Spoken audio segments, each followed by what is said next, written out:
Chapter 1: The Shadow Government Theory and Why 3. Sitting presidents said it was real. The idea of a shadow government, a permanent class that operates independently of elections, is usually presented as the property of paranoid men with too much time online. What is less frequently discussed is that Eisenhower, Kennedy, and Roosevelt all said, in different ways and different decades, that something like this existed and that it frightened them. Eisenhower's 1961 farewell address coined the phrase military-industrial complex, not as a metaphor, but as a literal description of a network of defense contractors and career bureaucrats that had accumulated power sufficient to operate outside democratic accountability. Kennedy, 2 years later, told newspaper publishers that a monolithic and ruthless conspiracy was subverting democracy through covert means. He was not describing the Soviet Union. 7 months later, he was dead. The Warren Commission said Oswald acted alone. The House Select Committee on Assassinations, in 1979, concluded there was probably a conspiracy. The relevant files remain partially classified today. Chapter 2: Operation Gladio, the NATO terror network. That wasn't a theory. In 1990, Italian Prime Minister Giulio Andreotti confirmed before Parliament that NATO had, for 40 years, operated a secret paramilitary network across Western Europe called Gladio. Its official purpose was post-Soviet resistance infrastructure. Its unofficial purpose, according to subsequent investigations, was considerably darker. Gladio collaborated with far-right terrorist groups to commit violence that would be blamed on the political left, destabilizing left-wing governments. This was called the strategy of tension. The 1980 Bologna bombing, which killed 85 people, was initially blamed on leftists. Italian courts eventually convicted neo-fascists with documented intelligence ties. Gladio is not a theory. It is confirmed. The European Parliament passed a resolution condemning it. Parliamentary investigations in Belgium, Switzerland, and Italy produced detailed reports. It remains one of the least discussed confirmed facts in post-war history, possibly because a NATO-affiliated network deliberately killing European civilians is somewhat inconvenient for the official story of Western democratic values. Chapter 3: The petrodollar system and why every leader who challenged it had a very bad year. In 1973, the U.S. struck a deal with Saudi Arabia. Oil priced exclusively in U.S. dollars, surplus invested in U.S. Treasury bonds, American military protection in return. This made the dollar the mandatory currency of global energy trade and created permanent structural demand for American debt. Multiple leaders who publicly discussed abandoning this system subsequently experienced severe political disruption.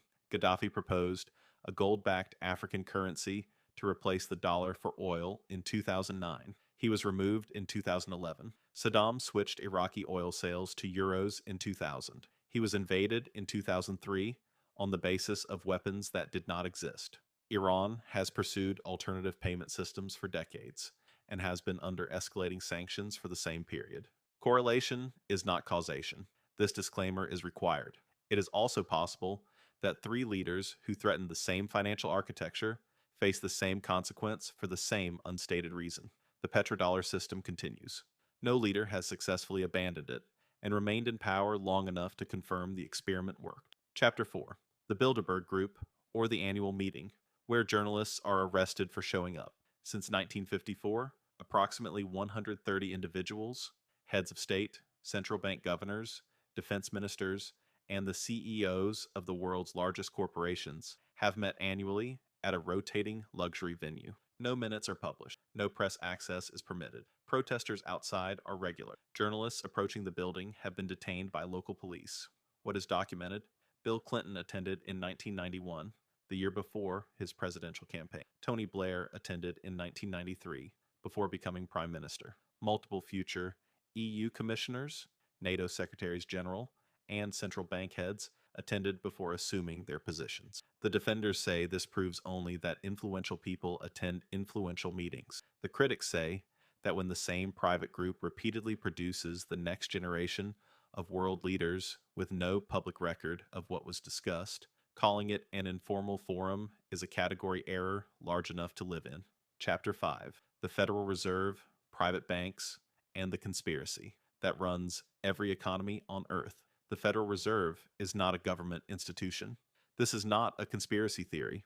It is a structural fact available in any economics textbook. The Federal Reserve is privately owned, its stock held by member banks, operating under a congressional mandate that gives it the appearance of public accountability while maintaining the architecture of private control. Congressman Charles Lindbergh Sr. said this on the floor of Congress in 1913, the year it was created. He called it the worst legislative crime of the age. It is in the congressional record. The modern version points to the Bank for International Settlements in Basel, the central bank of central banks, which coordinates global monetary policy with full diplomatic immunity, pays no taxes, is not subject to audit by any government, and whose meetings are private. It was founded in 1930 with the participation of Nazi Germany's central bank and continued settling transactions for both sides throughout World War II. This is confirmed. What it means is where the conspiracy begins. Chapter 6, MK Ultra's unfinished business and why mind control never fully went away. The CIA officially ended MK Ultras in 1973. What is less official is evidence suggesting the techniques, behavioral modification, trauma-based conditioning, dissociative programming, did not disappear. They migrated. Project Artichoke, a predecessor to MK Ultra, specifically explored whether a person could be programmed to commit an act, including an assassination, with no memory of receiving the instruction. The documents that survived the 1973 purge suggest this research reached advanced stages. The files that would confirm whether it succeeded were destroyed. Sirhan, convicted of assassinating Robert F. Kennedy in 1968, claimed under multiple polygraph examinations that he had no memory of the shooting. Multiple forensic psychologists concluded he displayed classic signs of hypnotic programming. Ballistic experts noted the recovered bullets were inconsistent with his position. A second gunman was never officially investigated. In 2021, RFK Jr. visited Sirhan in prison and publicly stated he did not believe Sirhan killed his father. Chapter 7, The Great Game. Never ended, it just got new players and better encryption. The Great Game was the 19th century competition between Britain and Russia for Central Asia.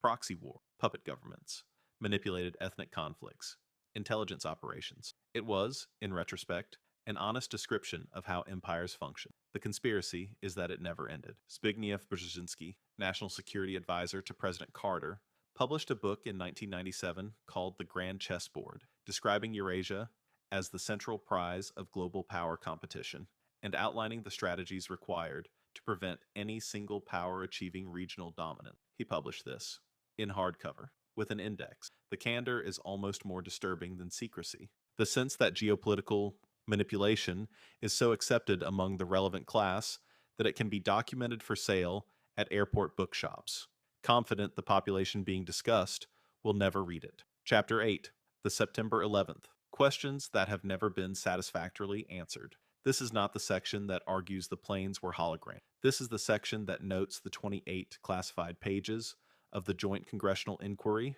released in 2016, documented financial connections between Saudi government officials and at least two of the hijackers, that the CIA had identified two hijackers as al-Qaeda operatives 14 months before the attacks and did not inform the FBI.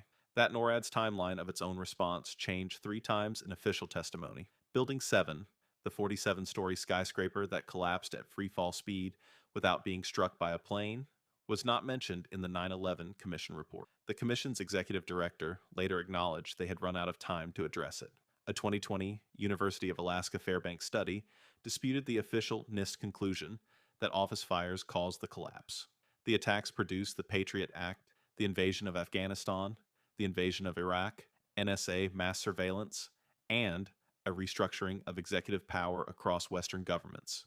Whether they were exploited, allowed, or engineered, 3 very different categories, is the question the official record has never fully answered. Chapter 9, The WEF and the Great Reset, or When the Elites Stopped Hiding the Agenda. The World Economic Forum founder Klaus Schwab published a book in 2020 called COVID-19, The Great Reset, proposing the pandemic as an opportunity to redesign global economic and social systems. It was not published in secret. It was promoted by major media and endorsed by multiple heads of state. The controversy is the relationship between the WEF's agenda and decisions made by alumni of its Young Global Leaders Program graduates, including Angela Merkel, Emmanuel Macron, Justin Trudeau, Jacinda Ardern, and Mark Zuckerberg.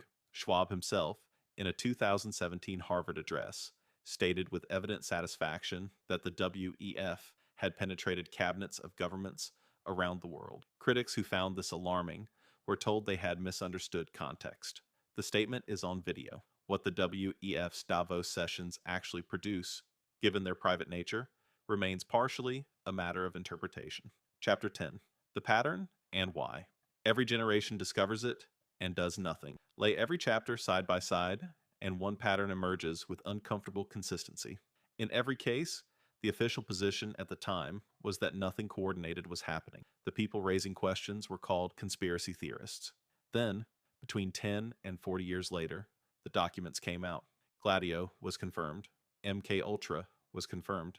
The CIA's Iran coup was confirmed. Operation Mockingbird, the CIA's program to recruit journalists and plant stories in American media, was confirmed in Senate testimony in 1977.